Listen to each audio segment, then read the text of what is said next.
dari kelompok sistem ekskresi kelas D akan menjelaskan materi tentang sistem ekskresi. Sebelumnya, izinkan kami memperkenalkan diri terlebih dahulu. Perkenalkan, nama saya Indah Fitri Aulia. Nama saya Luciana Manulang. Nama saya Fania Salsabil Fahira. Saya Sarah Zulfairo. Saya Nuri Mufidah. Saya Hani Haroja Gugu.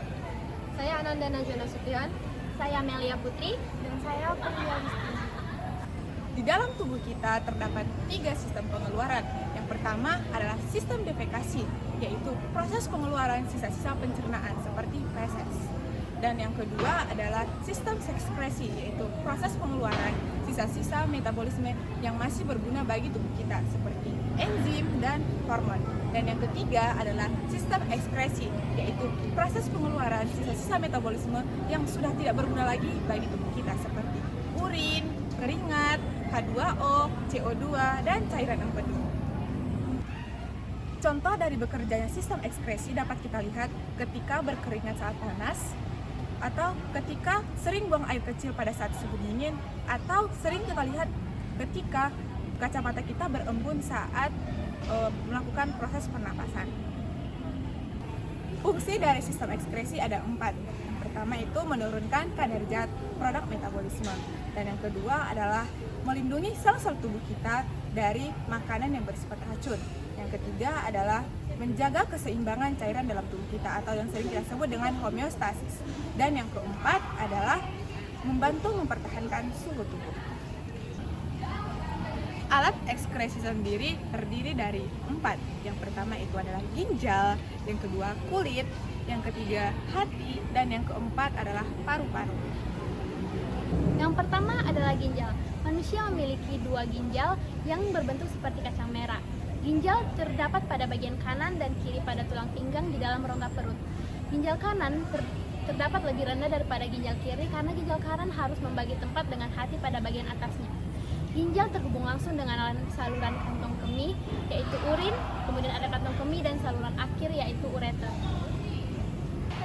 Selanjutnya adalah struktur ginjal. Ginjal terdiri atas korteks, medula, calyx, kapsul fibrous, pelvis venalis, dan terakhir adalah ureter. Ginjal juga terhubung langsung dengan pembuluh arteri dan vena.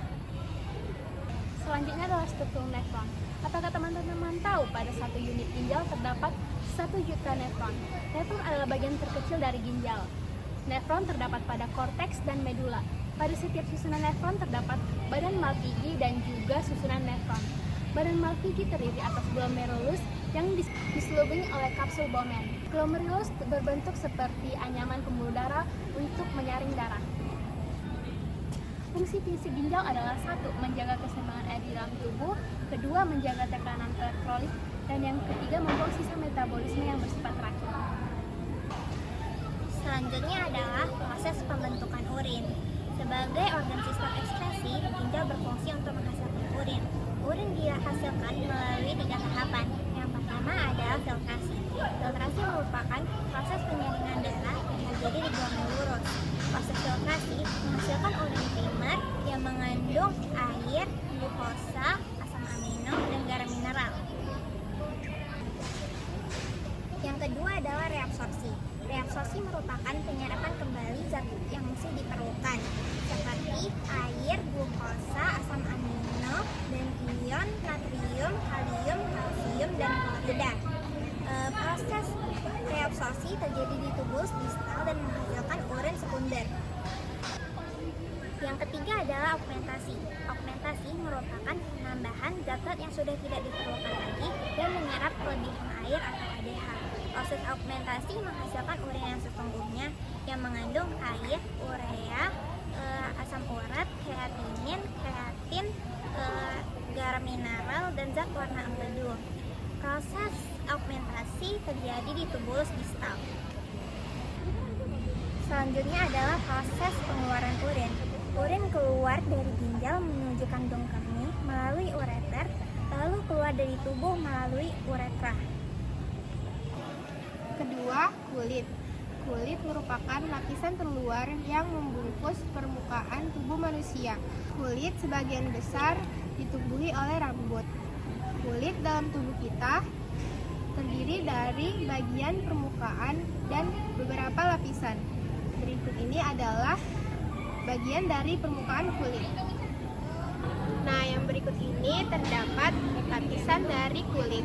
Ada lapisan epidermis, dermis, dan hipodermis. Proses pembentukan keringat. Pembentukan keringat diawali dengan suhu tubuh yang panas, kemudian pembuluh darah akan melebar dan akan mengirimkan sinyal ke hipotalamus. Selanjutnya di hipotalamus, enzim akan dikeluarkan dan selanjutnya kelenjar keringat akan mengambil zat garam dan kemudian kulit akan membuka pori-pori dan keringat akan keluar. Faktor yang mempengaruhi jumlah keringat. Yang pertama adalah suhu tubuh, yang kedua suhu atau cuaca, yang ketiga kondisi kesehatan, dan yang terakhir, yang keempat, yaitu adalah emosi. Yang ketiga itu organ hati.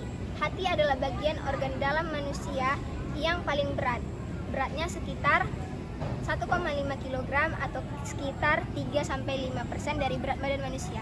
Letaknya di sebelah bagian atas kanan abdomen dan di bagian bawah tulang rusuk. Struktur hati ada 2 lobus, yaitu lobus kanan dan kiri. Lalu ada kantong empedu yang menyambung dengan saluran empedu. Fungsi hati ada 3, yaitu pertama menempelkan racun dalam darah, yang kedua menjadi tempat penyimpanan energi dalam bentuk glikogen, yang terakhir yaitu ada menghasilkan cairan empedu. Selanjutnya adalah cairan empedu. Hati mampu mengekskresikan sebanyak 800-1000 ml. Cairan empedu mengandung air, asam empedu, garam empedu, kolesterol, fosfolipid atau lecitin, zat pigmen warna berupa bilirubin dan biliverdin, kemudian ion.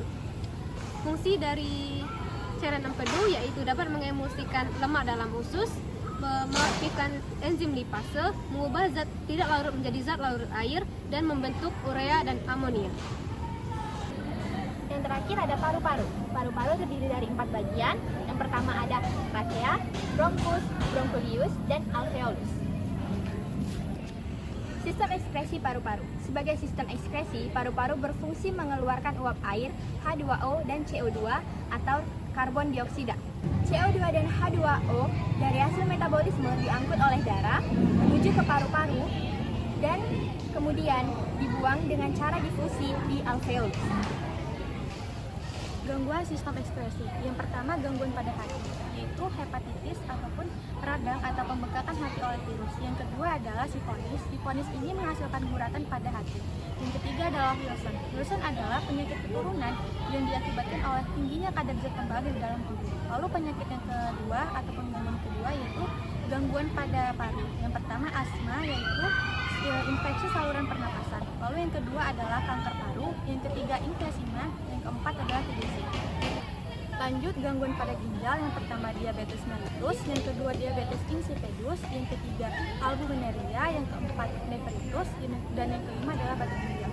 Batu ginjal ini adalah pengendapan kristal kalium fosfat yang menjadi batu ginjal. Lalu yang terakhir gangguan pada kulit. Yang pertama jerawat, yaitu gangguan pada kelenjar keringat. Lalu yang kedua adalah alergi. Alergi ini infeksi pada bahan atau makanan yang dimakan. Lalu yang terakhir adalah kudis.